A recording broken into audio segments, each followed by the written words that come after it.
Now to a big announcement from the Catholic Diocese of Buffalo. Today, they announced the names of 5 people who are part of a new adult sexual abuse and misconduct task force. In his interview with me months back, Bishop Richard Malone said the diocese needs policies and procedures in place to make it clear how to handle allegations of sexual misconduct in the church against its adult members. And it appears that this task force will be helping with that task. 2 News Side's Emily Lampa has more on this tonight. Emily?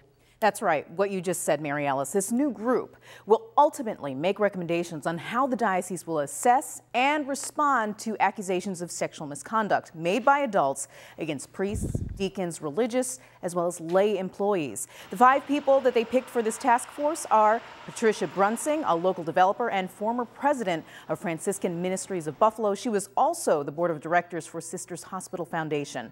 Ellen Christensen is a sexologist. Her private practice, that is, specializes in sex therapy as well as rape and sexual assault.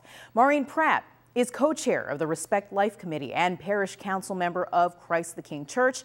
James Schmidt is a retired lawyer with more than 40 years of experience, with one of his specializations being sexual harassment. And Dennis Whitman. He is a retired social worker who worked with both victims and offenders of serious crimes. Now, we spoke with lawyer Barry Covert, who you just saw there, to find out what he thinks of this new task force and its members. He currently represents 2 women accusing the church of sexual abuse.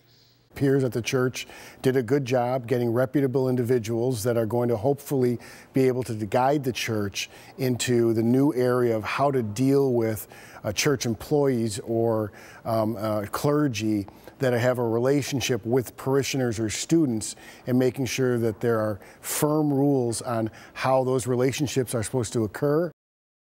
Now, we asked for an interview with the bishop about this new task force, but this afternoon the diocesan spokesperson told us that they would answer any questions that we have by email. So we asked, what was their criteria for picking these 5 people? When will they be meeting? And do they have a deadline for submitting their recommendations?